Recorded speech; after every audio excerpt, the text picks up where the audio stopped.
Hi guys, Pejman Gadimi here, founder of ExoticCarHacks.com, and today I'm going to answer a few of your questions. I've been asked a series of questions which I've decided to do a few videos on to help you guys understand the car buying process and this whole exotic car hacks phenomenon altogether much better. One of the questions that came from one of our users in New York is, what credit score do I need to use exotic car hacks? And really, what credit score do I need to be able to qualify for a car? That's a great question, and so we're going to talk a little bit about credit today and how banks make decisions on giving out loans for exotic cars.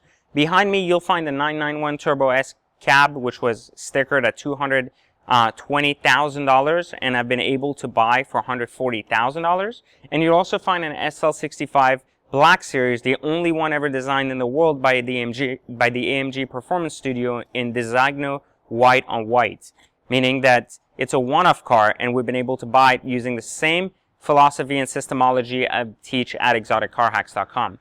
And so talking about credit is really important because, as you've been hearing in my videos, I actually teach you how to buy, trade, and sell exotic cars without using your own money. And so obviously if you're not using your money, you're using the bank's money, not some random investor's money, but rather and a financial institution. Banks will look at credit differently depending on if you're looking at a credit union or a bank itself. Most banks will look at credit scores that are above 550. If you have less than a 550, they'll typically won't consider financing you. Now, obviously, keep in mind that a 550 credit score will earn you a higher rate because that's a very bad credit score. Most banks for exotic cars like to see a 680 to over a 780. But in the most parts, I think if they see over a 720, really you're going to get what you call Tier 1 or Tier A credit rates, meaning some of the best rates in the industry, etc. Now, rates are subjective to your area, rates are subjective to time, so I'm not going to go into what rate you should be expecting because obviously that's going to change over time. However, what you should know is this. When it comes to credit, banks look at a few things when making a decision to lend you money or not. They look at your history of cars finance, not just if you were late or not. Those things play a role in your score. But what banks look at is specifically how many cars have you financed before, how long have you kept them, how well did you pay them, and what were the amounts on the cars. They like to see that you're buying cars in the same range that you typically buy cars in. A little bit more is okay, but typically someone who's only financed 30K cars cannot finance a 300-400K car without some massive down payment. Most banks will have a threshold of $250,000 commercially to lend you, meaning anything above that will have to be used either as cash from your pocket or you'll have to get a different source of income for that.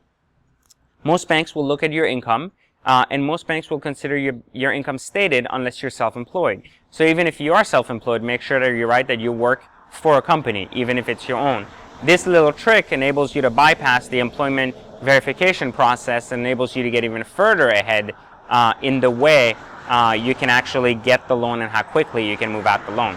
So the best things to look at is the dollar that you're actually getting into a car for. So if you're typically financing 30K cars, it might make sense to focus on a 60, 70, 80K car next, not rather a 120, 150K car. Look for newer cars, as banks don't really like old cars. While you can still find older cars being financed, especially by credit unions and specialty banks, you'll need more down payment. Typically, you'll need 20 to 25% down, including on top of that the taxes paid, in order to actually finance a much older car like maybe a Modena or an older first-gen Gallardo. So looking at newer cars may actually be more beneficial because you'll pay less money out of pocket and your payments won't be that different due to a more aggressive rate and due to a more aggressive payment term, being able to extend your loans up to 84 months in many cases. So would you rather have a newer LP560 or older Gallardo if they cost you the exact same and the outcome can be the exact same when you sell them? So typically, looking at newer cars makes more sense, which is why a lot of the cars you'll see at Exotic Car Hacks in our case studies are newer exotics. They may be a few years old, but they're not a decade old. So look at that in terms of financing, and keep in mind that there's always ways to get around like problems with financing, and that's called a dealership. A dealership has a lot more leverage than you. A dealership has a deal with what you call wholesalers that sell them loans from the same banks you go apply at on the back end. Those particular loans are more aggressive coming from the dealer because the wholesaler has a relationship, so he'll approve more for the dealer than for a normal person. So remember that when looking at credit is more than just a credit score when it comes to actually buying or selling a car. It's about understanding how you're being judged and making sure that you present yourself in the best possible way so that the bank can give you the lowest loan and can give it to you in the fastest way. So keep that in mind and you'll have a lot of success when using our exotic car hack system and buying, selling, and trading exotic cars for fun and profit without actually having to use your own money. We'll catch you guys next time on our next video.